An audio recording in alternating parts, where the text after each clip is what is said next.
मुखिया जी, आपकी पत्नी ठकुराइन बालकनी से गार्डन में आ गिरी। क्या वो ठीक तो है?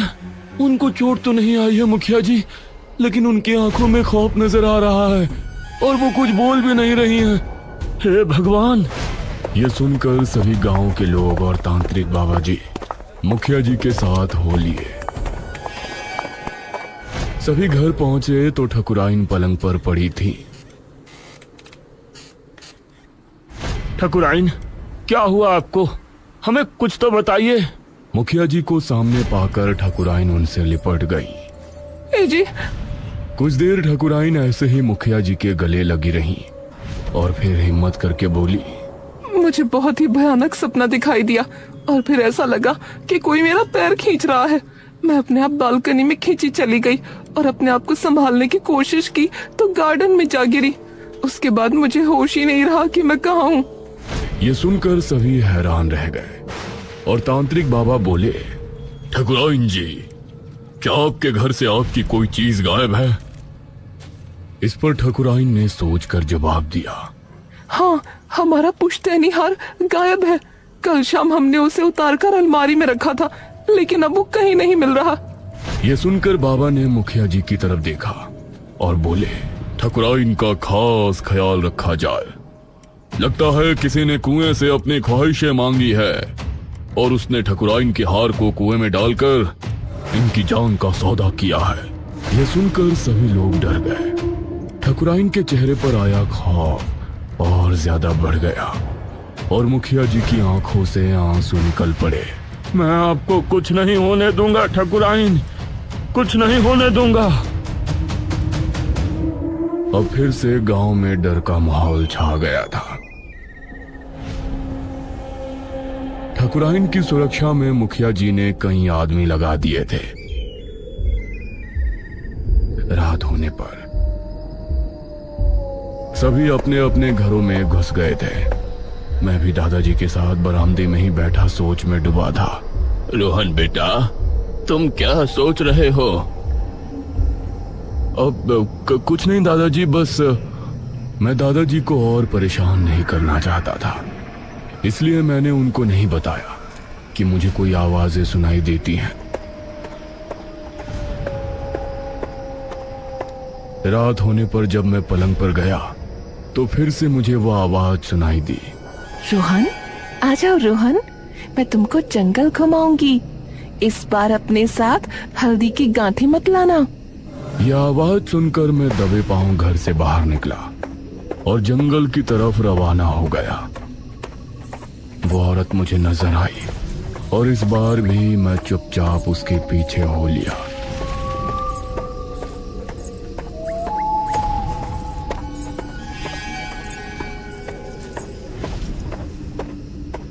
आप पिछली बार भाग क्यों गई थी? आप हल्दी की गांठों से क्यों डरती हो? अगर जंगल घूमना चाहते हो तो चुपचाप मेरे साथ चलते रहो। इस तरफ मुखिया जी भी अपनी पत्नी के साथ कमरे में बैठे थे। अरे आप कब तक ऐसे जागते रहेंगे? सो जाइए ना। नहीं, आज मुझे नींद नहीं आएगी। तुम्हारी जान खतरे में है।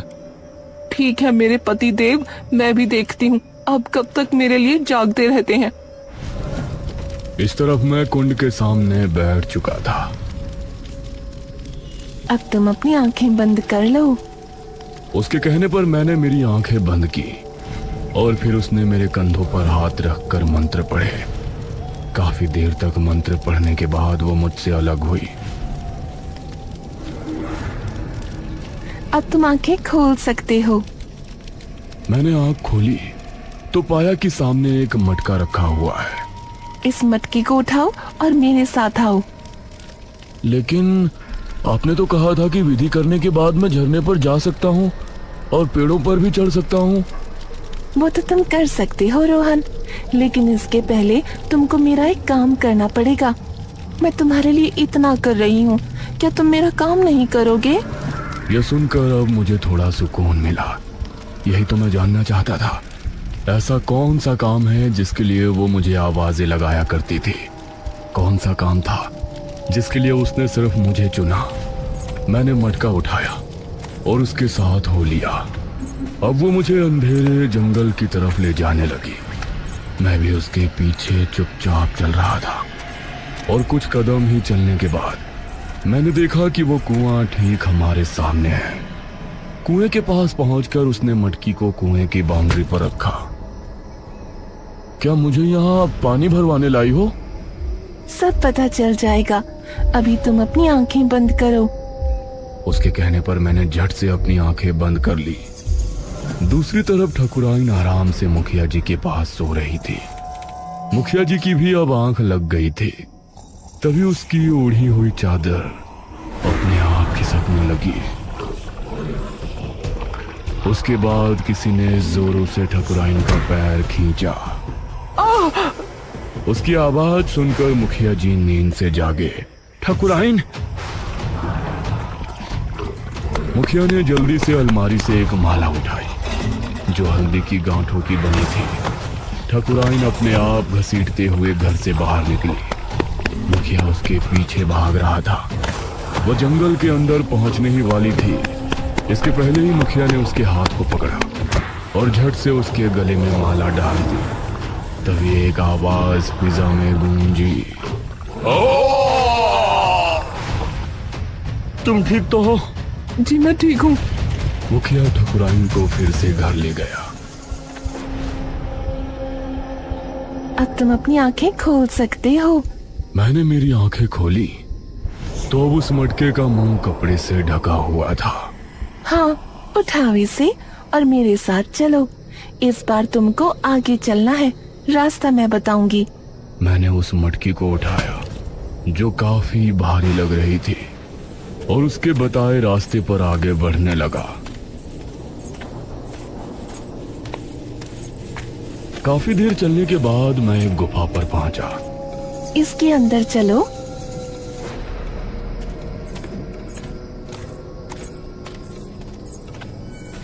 गुफा के अंदर जाने पर मुझे बहुत ठंड लग रही थी। मेरी रफ्तार जब भी हल्की होती तो वो मुझे टोकते हुए तेज चलने को कहती। इसी तरह चलते हुए मैं एक जगह पहुंचा जहां जमीन पर 5 गोल घेरे बने थे। इसे घेरे में ये मटकी रख दो। मैंने उस मटके को घेरे में रख दिया और फिर वो मुझे गुफा के बाहर ले आई। अब मैं तुमको उस इलाके में ले चलती हूँ। अब तुम झरने में नहा भी सकते हो और पेड़ों से फल भी तोड़कर खा सकते हो। इस पर मैंने खुश होने का नाटक किया। वो मुझे झरने पर ले गई जहां मैंने खूब मौज मस्ती की। पेड़ों पर चढ़कर मैंने फल भी खाए, उसे ये दिखाने के लिए कि मैं सिर्फ एक भोला भाला हूं। लेकिन असल में मेरे दिमाग में वो सवाल गूंज रहा था, मेरे हाथों उस मटकी को गुफा के अंदर रखवाने के पीछे उसकी क्या वजह थी? ये काम वो किसी और से भी तो करवा सकती थी। कुछ देर ऐसे ही मस्ती करने के बाद मैंने उससे विदा ली और घर पहुंचा।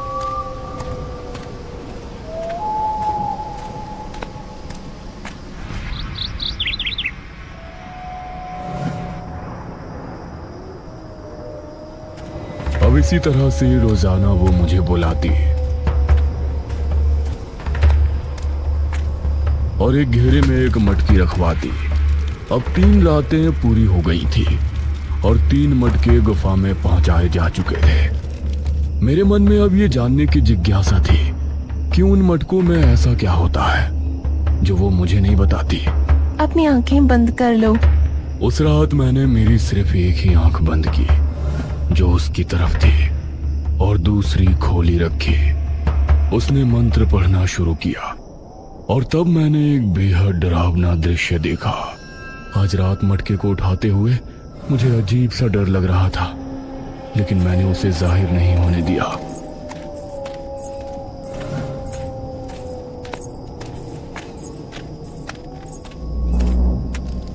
उस मटके को गुफा में पहुंचाने के बाद अब मैं फिर से घर पहुंचा, लेकिन अब मुझे कुछ भी छिपाना ठीक नहीं लग रहा था। दादाजी, मुझे आपको कुछ बताना है। क्या हुआ रोहन? बताओ, क्या बताना चाहते हो?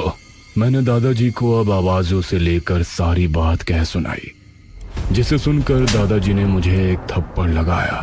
तुमको पता भी नहीं है कि तुमने गांव वालों को किस मुसीबत में फंसा दिया है। दादाजी ने मुखिया को खबर पहुंचाई और मुखिया जी ने अब उन्हीं महान तांत्रिक को बुलाया। वो कुर्सी पर विराजमान थे और मैं किसी मुजरिम की तरह उनके सामने खड़ा था। जिज्ञासा, जिस जिज्ञासा के चलते तुमने ये गलती की है वो कोई छोटी गलती नहीं है रोहन बेटा। मुझे अपना बाजू दिखाओ। ये सुनकर मैंने कमीज ऊपर करके अपना बाजू उन्हें दिखाया। मेरे बाजू पर एक छोटा सा काला निशान था जो पैदाइशी था। मंजरी को हमने बुरी तरह मार पीट कर गांव से निकाल दिया था, लेकिन उसे काली विद्या आती थी, इसलिए उसने किसी तरह से अपने आप को बचा लिया था। लेकिन अब हल्दी की गांठें उस पर भी अभिशाप हो चुकी थी। मतलब हल्दी की गांठों से अब मंजरी को भी दूर रहने की जरूरत थी और कुएं के शैतान से अब उसने सौदा किया था। मंजरी, अब तक कई इंसान है इस कुएं में समा लिए हैं।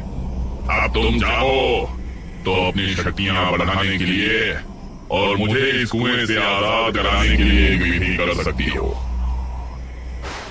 कैसी विधि देव? तुमको वो बच्चा ढूंढना है जिसके बाजू पर एक काला निशान है। उस बच्चे के जरिए तुमको एक विधि करनी है। उस विधि का तरीका ये है, तुमको उस बच्चे को किसी भी तरह कुएं पर लेकर आना है। उस बच्चे के हाथों उस गुफा में लेकर जाना है जहां तुम अपनी तंत्र विद्या करती हो।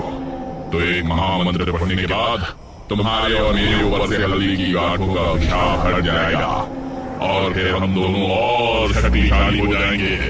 ये गांव वाले फिर हमसे किसी भी तरह से बच नहीं पाएंगे।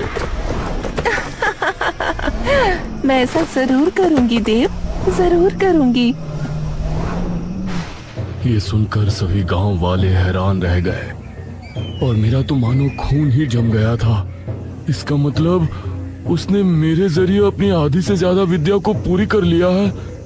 हाँ, लेकिन घबराने की जरूरत नहीं है। तुम अभी भी अपनी गलती सुधार सकते हो।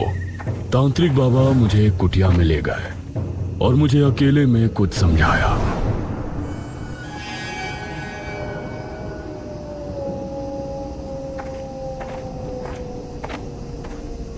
उस रात मैं फिर से मंजरी के पास पहुंचा। आज बस आखिरी रात है। आज तुमको मेरा ये काम आखिरी बार करना है। उसके बाद तुम आजाद हो।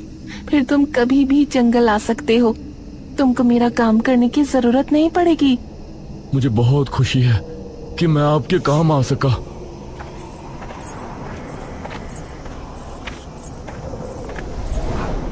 उस रात भी मैं हाथ में मटके लिए गुफा में पहुंचा। मैंने आखिरी 5वें घेरे में मटके को रखा और जमीन पर बैठ गया। उसके बाद वो जमीन पर बैठी और आंखें बंद करके मंत्रों का जाप करने लगी। हाँ, यही सही मौका है। मैं अपनी जगह से उठा और मटका उठाकर गुफा के बाहर फेंक दिया। ऐसा करने से ना जाने उसे क्या दर्द हुआ।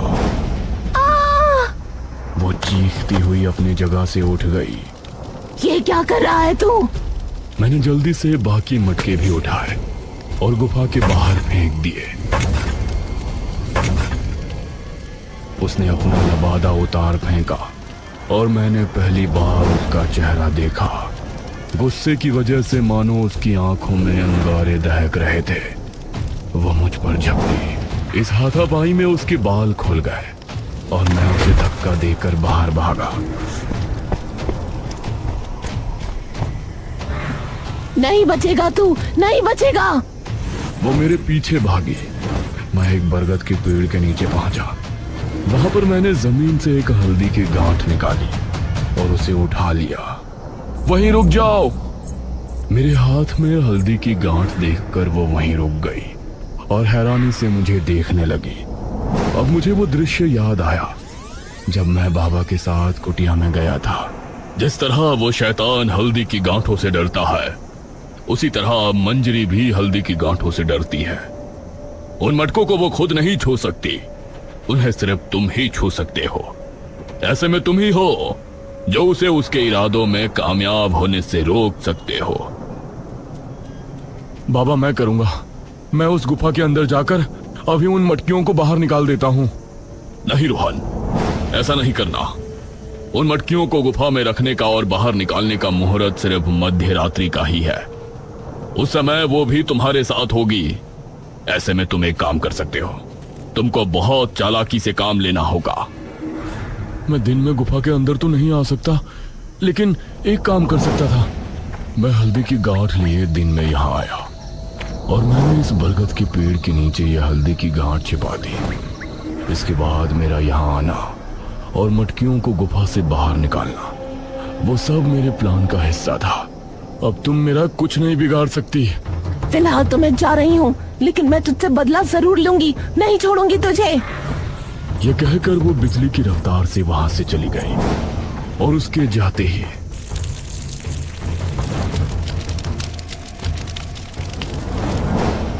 उसी रात एक शख्स हाथ में लालटेन लिए काला लबादा पहने हुए कुएं पर पहुंचा। उसने अपनी जेब से एक चीज निकालकर कुएं में डाल दी।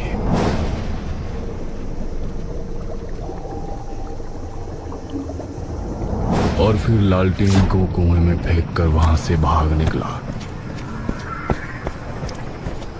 मैं गांव पहुंचा और मैंने पूरी घटना उन्हें कह सुनाई। रोहन बेटा, तुमने बहुत बहादुरी वाला काम किया है। अब वादा करो कि कभी जंगल नहीं जाओगे। लेकिन अभी खतरा टला नहीं है। मंजरी जिंदा है और कुएं का शैतान भी। इस पर मैं मुस्कुराया और बोला, तांत्रिक बाबा, मैं चाहता हूं कि आप सभी मेरे साथ कल रात कुएं पर चले। ये सुनकर सभी हैरान रह गए। ये क्या कह रहे हो तुम रोहन? दादाजी, बस एक बार मेरी बात मान लीजिए, मुझे आप सभी को कुछ दिखाना है। ठीक है रोहन बेटा, तुम हमें जो भी दिखाना चाहते हो हम जरूर देखेंगे, लेकिन कुएं के करीब कोई नहीं जाएगा। अगली रात सभी गांव वाले मेरे साथ जंगल पहुंचे और सभी कुएं के इर्द गिर्द खड़े हो गए। कुएं के अंदर से अजीब सा धुआं निकला, लेकिन काफी लोग थे, इसलिए कोई भी डर कर नहीं भागा। उस समय मंजरी गुफा के अंदर कुंड के सामने बैठी हुई मंत्र उच्चारण कर रही थी। तभी जोरों की हवा चली और कुंड की आग बुझ गई। ये क्या हुआ? तभी किसी अदृश्य शक्ति ने उसका पैर खींचा और वो घसीटने लगी। ये क्या कर रहे हैं आप, मेरे देव? मंजरी बुरी तरह से घसीट रही थी। गांव के सभी लोग कुएं के पास खड़े थे। उन्होंने मंजरी को कुएं की तरफ आते देखा तो हैरान रह गए। अरे ये तो मंजरी है। मंजरी ने कुएं पर आकर बाउंड्री को कसकर पकड़ लिया।